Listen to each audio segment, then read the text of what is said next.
आशा करती हूँ कि आप लोग जहाँ भी होंगे बहुत अच्छे होंगे और स्वस्थ होंगे। So I welcome you all back to my channel.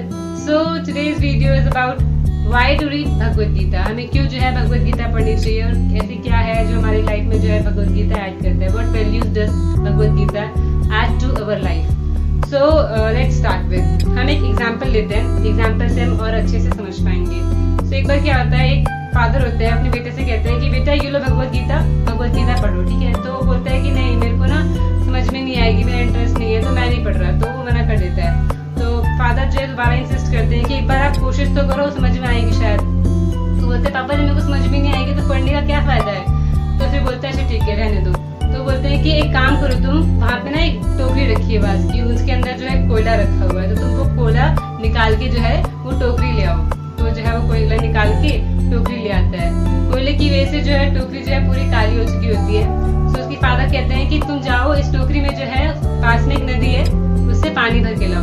तो वो टोकरी किसकी होती है, बांस की होती है। बांस की जो रेसे होते हैं उससे बनी होती है। तो जो है छेद होते हैं, छोटे छेद होते हैं। सो जब वो पानी भरने जाता है और जब तक वो नदी से पानी भर के जो है घर तक आता है, सारा पानी जो है वो जो बांस की टोकरी होती है उसमें छोटे छेद होते हैं, उससे जो पानी सारा निकल के जो है बह जाता है। तो जो बहुत निराश होता है कि पापा सारा पानी तो है बह गया। तो उसको जो है फादर उसको फिर से जो है एनकरेज करते हैं कि एक बार और प्रयास करो, एक बार जो है और ले आओ। तो फिर जो है वो दोबारा जाता है, दोबारा से पानी भर के लाता है। बट क्या सेम चीज दोबारा होती है कि जो है पानी जो है फिर से जो है घर आते आते सारा बह जाता है। फिर से निराश होता है कि पापा पानी फिर से जो है बह गया। तो फिर उसके पापा क्या कहते हैं, उसको फादर से कहते हैं कि बेटा पानी तो जो है बह गया बट टोकरी क्या है, टोकरी साफ हो गई। तो सिमिलरली ऐसा ही हमारे साथ है कि हो सकता है कि जब भगवद गीता पढ़ें तो पानी सारा बह जाए, ठीक है, बट हमारी टोकरी जो है वो साफ हो जाएगी। मतलब क्या होता है इसका मतलब ये है कि हो सकता है जब भगवद गीता पढ़े हमारे समझ में ना आए, बट हमारी जो टोकरी है, जो हमारा माइंड है, इसमें जो इतनी सारी गंदी चीजें भरी हुई है, गलत चीजें भरी हुई है, हमारी मेंटेलिटी इतनी खराब हो चुकी है, वो जरूर क्लियर हो जाएगी, वो जरूर प्योरीफाई हो जाएगी। और हमारे अंदर प्योरिटी तो आएगी, साथ साथ हमारे जो डाउट्स है ना, इतने सारे वो सारे डाउट्स भगवद गीता के साथ साथ जो है क्लियर हो जाते हैं जब भगवद गीता को जो हम पढ़ते हैं। लाइक एक एग्जांपल लेते हैं कि जब कोई बच्चा पैदा होता है तो ऐसा तो नहीं होता है ना कि वो जो है एकदम पैदा होते ही जो है दौड़ने लगता है, भागने लगता है, ऐसा बिल्कुल नहीं होता है। तो वो जो है थोड़ा बड़ा होता है, फिर जो है चलने का प्रयास करता है, वो जो है गिरता है और लड़खड़ाता है, गिरता है, उसके बाद जाके उसको चलना सीखना आता है। जब चलने के लिए उसको इतना प्रयास करना पड़ता है, तो क्या ऐसा हो सकता है कि भगवद गीता जो है एक बार में समझ में आ जाएगी?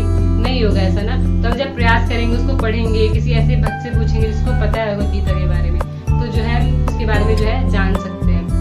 और लाइक जितनी भी इस दुनिया में जितनी भी बुराइयां है ना, वो किस वजह से है? इसी वजह से है क्योंकि हमारी मेंटालिटी, हमारा जो टोकरी है वो कैसा है, वो बहुत गंदा हो चुका है। इसीलिए जो है हम काम भी कैसा करते हैं, गंदा करते हैं। बट अगर हर कोई जो अगर भगवद गीता रीड करना स्टार्ट कर दे, उसको पढ़ना स्टार्ट कर दे, उसको जो अपने लाइफ में इमिटेट करना स्टार्ट कर दे, भगवद गीता में जो भगवान ने इंस्ट्रक्शंस दिए हैं वो हमारी लाइफ में अगर हम अडॉप्ट करें तो हमारी लाइफ जो है बहुत ही ब्यूटीफुल बन जाएगी, ठीक है। हमें जो है डिफरेंशिएट करना है कैसे हमें लाइफ को जो है जीना चाहिए ना, हमें गलत और सही में जो है अंतर करना आ जाएगा आसानी से।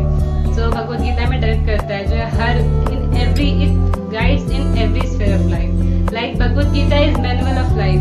जैसे कि अगर हम मार्केट में जाते हैं, ठीक है, मैं मार्केट गई, मेरे को एक फ्रिज चाहिए, फ्रिज लेके आऊंगी, तो कंपनी जो है मेरे को फ्रिज के साथ साथ एक मैनुअल प्रोवाइड करता है कि क्योंकि कंपनी को पता है उसने बनाया, उसका प्रोडक्ट है, कैसे काम करता है, तो जो है पूरी गाइडलाइंस देता है कि कैसे जो है उसको चलाना है। सिमिलरली हम किसके प्रोडक्ट हैं, हम जो है भगवान के प्रोडक्ट है ना, भगवान ने बनाया। And Bhagavad Gita is our manual. Bhagavad Gita जो है हमारा मैनुअल है, उसमें लिखा है कि हमें जो है कैसे जिंदगी चलानी चाहिए। हमारा मैनुअल है कि हम कैसे काम करते हैं, हमें कैसे जो है गाइड करना चाहिए। सो भगवद गीता में गाइड करता है, हमारा मैनुअल है, तो इसलिए जो है भगवद गीता को जो है पढ़ना चाहिए। एंड सो जो भगवद गीता है हमें लाइफ की हर स्फीयर में जो हमें हेल्प करता है, चाहे हमारी मटेरियल लाइफ हो, चाहे हमारी सोशल लाइफ हो, चाहे हमारा वो स्पिरिचुअल लाइफ हो, चाहे हमारी स्टूडेंट लाइफ हो, या फिर हमारा जो सोशल लाइफ हो, चाहे हमारा बिजनेस हो, सबसे रिलेटेड जो इन्फॉर्मेशन जो है भगवद गीता में मिलता है। The need is that we need to open and go through. So ऐसा क्या होता है कि भगवद गीता में जो है कई बार ना लोग इतने स्ट्रेसफुल हो जाते हैं कि उनको जो है लाइफ का कुछ एम नहीं दिखता। उनको लगता है जो हमारी लाइफ का कोई एम नहीं है, बस जो है हमें लाइफ खत्म कर देनी चाहिए। उनको जो है नजर आता है कि सुसाइड कर लेना चाहिए। सो व्हेन बट हम भगवद गीता पढ़ेंगे ना, तो हमें पता चलेगा कि हमारी रियल लाइफ के हर प्रॉब्लम का सोल्यूशन भगवद गीता के अंदर है, और हमें समझ में आया कि लाइफ को कैसे जो है जीना चाहिए। So we need to, it is the need of society, learn Bhagavad Gita. हमें भगवद गीता को जो है पढ़ना चाहिए, क्या उसके अंदर है। It is not only like कि भगवद गीता सिर्फ जो है जो स्पिरिचुअलिस्टिक पर्सन होते हैं उनको पढ़ना चाहिए, ऐसा बिल्कुल भी नहीं है। भगवद गीता हर किसी को पढ़ना चाहिए, क्योंकि जो है हमारे रियल लाइफ की जो सोल्यूशन है भगवद गीता के अंदर अवेलेबल है। अगर हम पढ़ेंगे भगवद गीता तो हम कभी भी बिविल्डर नहीं होंगे, हम कभी भी सिचुएशन में फ्रस्ट्रेट नहीं होंगे। हमें पता चलेगा कि how to react in every situation. So for that you need to study Bhagavad Gita, बहुत ही ज़रूरी है। और फर्स्ट और it's very important, Bhagavad Gita जो है वो भगवान द्वारा गाया हुआ गीत है, उसको बोलते हैं गीतोपनिषद, गीतोपनिषद ही बोलते हैं। भगवद गीता जो है भगवान द्वारा गाया हुआ गीत है, तो बहुत ही ऑस्पिशियस है। और ऑस्पिशियस चीज़ पढ़ेंगे हम तो जो है हमारी अंदर तो प्योरिटी लाएगा, and we will be the best version of ourselves. So for that you need to read Bhagavad Gita. So all about today's video, hope you learned something new from it. So to get something new about it, please don't forget to subscribe, like, comment, share, and yeah, also don't forget to hit the bell icon to never miss any updates.